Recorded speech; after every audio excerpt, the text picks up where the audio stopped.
दोस्तों, अगर आप अपनी लाइफ में कुछ नया सीखना चाहते हैं तो चैनल को सब्सक्राइब जरूर करिएगा। हर साल पौष मास में सूर्य के मकर राशि में गोचर करने के दिन मकर संक्रांति का पर्व मनाया जाता है। हिंदू धर्म में मकर संक्रांति का बहुत महत्व है। धार्मिक मान्यताओं के अनुसार इस शुभ दिन पर पवित्र नदी में स्नान और दान पुण्य करने से सभी मनोकामनाएं पूर्ण होती हैं। मकर संक्रांति के दिन लोग धन, सुख, समृद्धि, सफलता और महालक्ष्मी को प्रसन्न करने के लिए कई तरह के उपाय करते हैं। आज हम आपको बताएंगे एक ऐसा उपाय जिसको मकर संक्रांति के दिन करने से आप पर धन, सुख, समृद्धि, सफलता और महालक्ष्मी की कृपा दृष्टि हमेशा बनी रहेगी। दोस्तों, इस साल सूर्यदेव 14 जनवरी की रात्रि 8:21 पर धनु राशि से निकलकर मकर राशि में प्रवेश करेंगे और उदया तिथि के अनुसार मकर संक्रांति का पर्व 15 जनवरी दिन रविवार को मनाया जाएगा।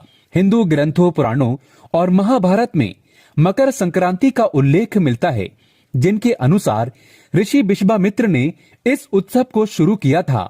महाभारत में पांडवों के निर्वासन के दौरान मकर संक्रांति मनाई गई थी। दोस्तों, गाय को भूलकर भी मत खिलाना। ये 3 चीजें घर में आती है गरीबी, महालक्ष्मी छोड़ देती है साथ और हाथ। दोस्तों, अगर हिंदू धर्म की माने तो ऐसी मान्यता है कि गाय की सेवा अगर बिना लालच के की जाए तो घर में लक्ष्मी का वास होता है। वैसे तो युगों से चला आ रहा है कि गाय को हम कुछ न कुछ अवश्य खिलाते हैं। गाय को सनातन घर में लक्ष्मी स्वरूप भी माना गया है। कहा जाता है कि गाय की सेवा करने से घर परिवार सुखी और संपन्न रहता है। जिस घर में गाय की सेवा बिना किसी लालच के होती है, उस घर में लक्ष्मी जी की कृपा हमेशा बनी रहती है। और जिस घर में गाय की सेवा नहीं होती तो उस घर में अचानक से किसी भी प्रकार की विघ्न बाधाएं आती रहती हैं। वैसे तो कुछ लोग शहरों में भी रहते हैं, महानगरों में रहते हैं, तो वहां पर गाय पालना संभव नहीं होता, लेकिन गाय को वहां पर भी रोटी जरूर खिलाई जाती है। लेकिन कई बार गाय को खिलाने में कुछ भूल हो जाती है। तो कौन सी वो 3 चीजें हैं जो गाय को नहीं खिलानी चाहिए, आज हम आपसे इस वीडियो में साझा करेंगे। लेकिन दोस्तों, उससे पहले आपसे एक विनती करते हैं कि वीडियो को लाइक जरूर करिएगा, दोस्तों को शेयर कर दीजिएगा, और आपने अभी तक चैनल को सब्सक्राइब नहीं किया है तो चैनल को सब्सक्राइब करके इस बेल आइकन को जरूर दबाइएगा। दोस्तों, गाय के अंदर सभी देवी देवताओं का निवास माना जाता है। तो आप सुबह जो पहली रोटी बनाते हैं वो अगर गाय को खिलाते हैं तो सभी देवी देवताओं का आशीर्वाद मिलता है। गाय को गुरु के साथ जोड़ा गया है, यानी गुरु ग्रह के साथ, बृहस्पति ग्रह के साथ। इसीलिए गुरुवार के दिन गाय को रोटी पर एक चुटकी हल्दी डालकर खिलाएं तो सुख, संपत्ति, धन, ऐश्वर्य बढ़ता है। दुष्ट ग्रह शांत हो जाते हैं। जो लोग मानसिक रूप से परेशान हैं वो गाय को रोटी पर थोड़ा सा गुड़ लगाकर खिलाएं तो सकारात्मक ऊर्जा आती है, टेंशन खत्म होती है, स्वास्थ्य अच्छा रहता है। और अगर आपको लगता है कि आपके सभी ग्रह खराब हैं तो ऐसे में गाय को पहली रोटी रोज खिलाएं। सभी ग्रह धीरे धीरे शुभ हो जाएंगे। कभी कभी जीवन में लंबे समय से कोई शुभ मंगल कार्य नहीं हो रहे होते हैं, तब ऐसे में आप गाय को रोटी खिलाएं। गाय के मस्तक को छूकर अपनी मन्नत कहें, प्रणाम करें। पैर छुए तो आपकी मन्नत जरूर पूरी होगी। तो ये था गाय को आप क्या खिलाएं उसके बारे में। लेकिन गाय को क्या नहीं खिलाना चाहिए, अब हम वो भी जान लेते हैं। दोस्तों, गाय को रोटी तो हर कोई खिलाता है। अब ये रोटी बासी बिल्कुल भी नहीं होनी चाहिए, यानी कि जो एक दिन की पहली रोटी बनी रहती है और आप जो दूसरे दिन सुबह सुबह खिला देते हैं वो नहीं खिलानी चाहिए। कई बार आप रोटी बना लेते हैं और उस दिन गाय मिलती नहीं तो रोटी रखी रह जाती है। फिर वो अगले दिन गाय को खिलाने से गाय का अपमान माना जाता है, वो रोटी बासी कहलाती है। इसीलिए गाय को एक दिन पहले की बची हुई रोटी कभी नहीं खिलानी चाहिए। सड़ी गली चीजें, खराब चीजें गाय को कभी नहीं खिलानी चाहिए। इससे घर में परेशानी आती है और आप ऐसा करते हैं तो अपनी आदत को बदल दीजिए, इससे घर में तकलीफें आती हैं। गाय को हरा चारा तो हर कोई खिलाता है। हरा चारा आप खिलाते समय एक बात का ध्यान रखें, गाय को सबसे ज्यादा पीपल का पत्ता लोग खिलाते हैं, पर पीपल का पत्ता आप खुद से तोड़कर मत खिलाना। दूसरी बात, आप घर में सब्जी लाते हैं तो साग आ जाता है, तो उसमें कुछ अच्छी चीजें तोड़कर रखकर बचा कुचा आप गाय को ना खिलाएं। आप जो देंगे वो गाय खा लेगी, लेकिन थोड़ी सी कुछ अच्छी चीजें मिलाकर गाय को खिला दीजिए तो ज्यादा फायदा होगा। गाय को दूध नहीं पिलाना चाहिए। आप दही चावल खिला सकते हैं, लेकिन दूध ताजा हो या बचा हुआ, परंतु गाय को भूल कर भी मत देना। तो 3 चीजें गाय को नहीं खिलानी चाहिए। एक तो बची कुची रोटी नहीं खिलानी चाहिए। कोई भी अनाज बच जाए तो उसे दूसरे दिन गाय को नहीं खिलाना चाहिए। जैसे बासी चावल, बासी बची कुची रोटी नहीं खिलानी चाहिए। और अगर आप चारा खिलाते हैं तो सड़ा गला मत खिलाइए। और अगर खिलाते हैं तो उसमें कोई उसके साथ कुछ अच्छी चीजें मिला लें। और गाय को दूध भी नहीं पिलाना है। ये चीजें बिल्कुल भी नहीं खिलाएं, नहीं तो घर में गरीबी आती है। माता लक्ष्मी आपके घर में वास करना छोड़ देती है। 84 लाख योनियों के सफर करके आत्मा अंतिम योनि के रूप में गौ का रूप धारण करती है। गाय लाखों योनियों का वो पड़ाव है जहां आत्मा विश्राम करके आगे की यात्रा शुरू करती है। दोस्तों, गाय का कोई अपशगुन नहीं होता। जिस भूभाग पर मकान बनाना हो तो वहां पर अगर आप 15 दिन के लिए गाय और बछड़ा बांध देते हैं तो वो जगह पवित्र हो जाती है। ऐसी जमीन से बहुत सारी आसुरी शक्तियों का नाश हो जाता है, क्योंकि गाय में सकारात्मक ऊर्जा का भंडार माना गया है। दोस्तों, गाय का मार्ग रोकना। अगर आप कहीं भी जा रहे हैं और गाय माता आपका मार्ग रोक दे तो ये बहुत ही शुभ माना जाता है। गाय और बछड़े का दर्शन एक साथ आपको हो जाए तो आपकी सफलता का प्रतीक माना जाता है। अगर आपके घर के आसपास गाय घूमती रहती है तो इसका मतलब है कि आपके घर से काफी सारे संकट अपने आप ही दूर होने वाले हैं और सुख समृद्धि पूर्वक जीवन आपको मिलता है। गाय के समीप अगर आप जाते हैं तो कई संक्रमण, सर्दी, खांसी, जुकाम आदि आश्चर्यजनक रूप से अपने आप ही बिना दवाइयों के भी नाश हो जाता है। अगर आपको गाय अचानक से पूंछ मार देती है तो ये बहुत ही शुभ संकेत माना जाता है। और काली चितकबरी गाय का ऐसा करना और भी ज्यादा शुभ माना गया है। पंची गौए जो होते हैं वो कई रोगों में लाभदायक है। पंची गौए क्या क्या हुए? गाय के दूध, दही, घी, मूत्र और गोबर, इन सभी को शरीर की रोग निरोधक क्षमता को बढ़ाकर रोगों को दूर करने वाला माना गया है। ऐसा कोई रोग नहीं है जिसका इलाज पंची गौओं से नहीं किया जा सकता। दोस्तों, आज के समय में लोग गाय माता की पूजा करने की बजाय, उनका सही उपयोग करने के बजाय उनको काट कर मार कर खाना ज्यादा पसंद करते हैं। शायद ये सुनकर आपको बुरा तो जरूर लगेगा, पर ये सच है। और गाय को रोटी देने से न केवल सुख समृद्धि की प्राप्ति होती है बल्कि बरकत भी होने लगती है। अगर आप गाय को पाल सके तो अच्छी बात है, लेकिन आज के मॉडर्न युग में जहां लोगों को शायद खुद के घर में रहने की जगह नहीं है, ऐसे में गाय को रखना थोड़ा कठिन और महंगा हो सकता है। ऐसे में आप गाय को रोटी तो दे ही सकते हैं। कम से कम रोटी देकर आप सुख समृद्धि को प्राप्त कर सकते हैं। आपके घर में बरकत होने लगती है। हमारे बुजुर्ग हमेशा कहते आए हैं कि गाय को रोटी खिलाना चाहिए, लेकिन समय के चलते गाय की सेवा हर कोई नहीं कर पाता। कम से कम रोटी तो आप खिला ही सकते हैं। अगर रोटी भी नहीं खिला सकते तो जैसे काफी सारे जो हमारे भाई बहन विदेशों में रहते हैं तो उनको गाय नहीं मिलती।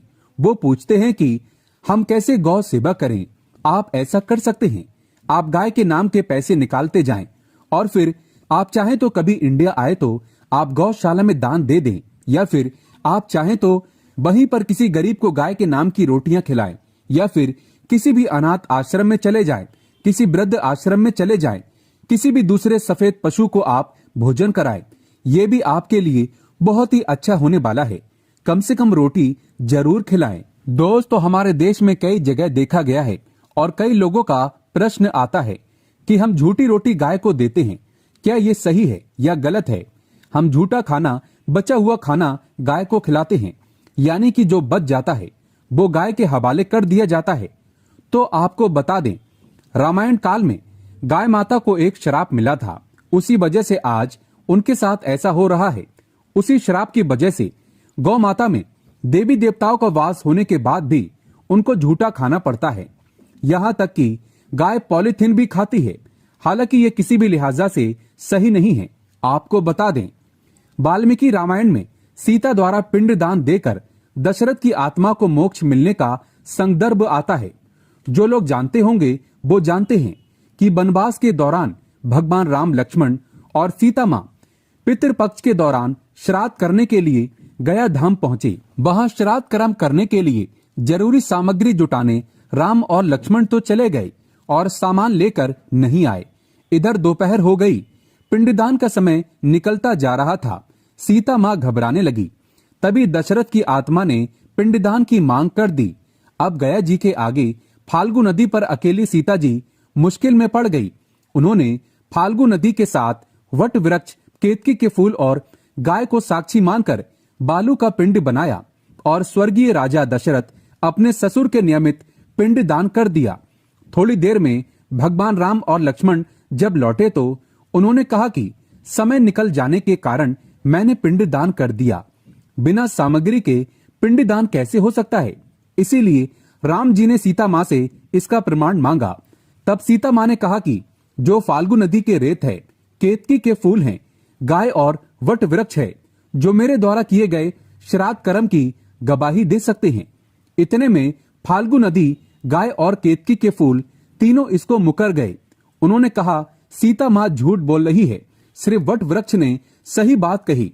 तब सीता जी ने दशरथ का ध्यान करते हुए उनसे ही गवाही देने की प्रार्थना करी। दशरथ जी ने सीता माँ की प्रार्थना को स्वीकार करके घोषणा की कि एंड वक्त पर सीता ने मुझे पिंड दान कर दिया।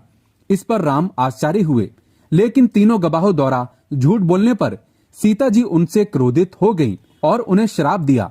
फाल्गु नदी से कहा कि जा, तेरा नाम सिर्फ नदी रहेगा, लेकिन तुझ में पानी कभी नहीं रहेगा। इस कारण आप भी जानते होंगे, जो लोग जानते हैं, फाल्गु नदी आज भी गया में सूखी ही रहती है। दोस्तों, गाय को श्राप दिया कि तू पूज्य होकर भी लोगों का झूठा खाएगी, और केतकी के फूल को श्राप दिया कि तुझे पूजा में कभी नहीं चढ़ाया जाएगा। वट वृक्ष को सीता माँ ने आशीर्वाद दिया कि उसे लंबी आयु की प्राप्ति होगी और दूसरों को छाया प्रदान करेगा, तथा पतिव्रता स्त्री तेरा स्मरण करके अपने पति की दीर्घायु की कामना करेंगी। यही कारण है कि गाय को आज भी झूठा खाना पड़ता है। केतकी के फूल को सख्त तौर पर पूजा से दूर रखना बताया गया है। फाल्गु नदी के तट पर जल नहीं है। सीता कुंड में पानी के अभाव में सिर्फ बालू या रेत में पिंड दान किया जाता है। दोस्तों, शास्त्रों के मुताबिक गाय माता में सारे देवी देवता निवास करते हैं। 33 कोटि देवी देवता और पितृ का निवास होता है। अगर आप किसी मंदिर में नहीं जा सकते, पूजा पाठ नहीं कर सकते, कहीं जाकर के ग्रह दोषों का उपाय नहीं कर सकते, तो आपको गाय को एक रोटी जरूर खिलानी चाहिए। हमेशा कहते हैं, पहली रोटी गाय की अगर आप भी खिलाते हैं तो दुनिया के सारे सुखों को प्राप्त कर सकते हैं। आपने अक्सर ही सुना होगा कि रसोई में पहली रोटी जो भी बने गाय को दे देनी चाहिए। हर रोज गाय को एक रोटी देने से आपके जीवन के सभी दुख दर्द दूर हो जाते हैं। खाना बनाते वक्त हमेशा पहली एक रोटी गाय की निकाल दें। इसके बाद ही परिवार के सभी सदस्यों के लिए आपको रोटियां सेकनी चाहिए। कोशिश करनी चाहिए कि गाय की उस रोटी में थोड़ा सा हल्दी मिला लें। इससे गाय को रोटी खिलाने का अपार फल प्राप्त होता है। अगर गुरुवार का दिन हो तो लोई ले लें, सने हुए आटे की एक छोटी सी लोई बना लें और उसमें हल्दी मिलाकर गाय को खिला दें। आपके जीवन में शुभता आती है, वैभव आता है, धन संपत्ति तथा शक्ति का वास होता है। आप जो भी हासिल करना चाहते हैं जिंदगी में, तो आप देखेंगे कि तुरंत आपको मिनटों में वो हासिल हो जाता है। दोस्तों, इसी तरह आपको नमक का एक उपाय बताते हैं। नमक क्या है? नमक के बिना तो हर स्वाद अधूरा है, और साथ ही साथ अगर नमक ना हो जीवन में तो स्वादहीन हो जाता है।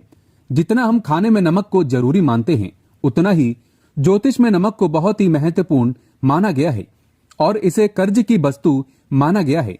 किसी का नमक खाने का अर्थ क्या होता है? उसका कर्जदार होना आपने तो सुना ही होगा। नमक का कर्ज अदा करना है। इसीलिए अगर आप जीवन को सुगम बनाना चाहते हैं, सरल बनाना चाहते हैं, तो नमक का एक आसान सा प्रयोग आपको आज हम बताएंगे। आप देखिए कि कितने पॉजिटिव परिणाम आपको मिलेंगे। और ये उपाय इतना आसान है कि इसके लिए आपको अतिरिक्त मशक्कत करने की कोई जरूरत नहीं है। बस आपको अपने घर में बनी सबसे पहली रोटी लेनी है और उस पर थोड़ा सा नमक रख दें। दोस्तों अब आप पूछेंगे कि कौन सा नमक रखें, तो सबसे बेस्ट है आप सादा नमक, डेली वाला नमक, सस्ता नमक जो भी है आप वो रखें। काला नमक नहीं रखना है, आपको सफेद नमक ही रखना है। तो नमक रख लें और फिर इस रोटी को किसी कपिला गाय को आपको दे देना है। कपिला गाय यानी सफेद रंग की गाय को आपको खिला देना है। अगर आपको कपिला गाय यानी कि सफेद गाय नहीं मिलती तो आप ये रोटी किसी भी गाय को खिला दें। आपको बता दें, ये उपाय आपकी हर समस्या को जड़ से दूर कर देता है। चाहे आपके घर में कोई बड़ी मुसीबत हो, कोई पारिवारिक वाद विवाद हो, सब खत्म हो जाता है। इस उपाय को करके आपके घर में सुख का वास होने लगता है। जो भी धन की कमी हो, बच्चों की पढ़ाई हो, करियर में सफलता हो, सभी मुश्किलें आपके जीवन की दूर होने लगती हैं। लेकिन गाय को रोटी देते वक्त मन में ऐसा कोई भाव ना लगाकर रखें कि हम रोटी खिलाते हैं या फिर हम बहुत बड़े दानी हैं। अन्यथा इस स्थिति में पुण्य फल की प्राप्ति नहीं होगी। इसे अपूर्ण माना जाता है। बुरे भाव से गाय को रोटी देने से बुरा ही फल प्राप्त होगा। गाय को रोटी खिलाने से बरकत के अलावा आप देखेंगे कि धन संपत्ति में दिनों दिन बढ़ोतरी होने लगती है और आपके घर के गृह दोषों से आपको मुक्ति मिलती है। अगर आपके भी घर में धन की कमी है तो आपको ये उपाय जरूर करना चाहिए। ये उपाय आप किसी भी दिन करें। दोस्तों आज के लिए बस इतना ही। सच्चे दिल से कमेंट बॉक्स में लिखें जय गौ माता की, जय माता दी। गौ माता के लिए एक लाइक तो बनता है।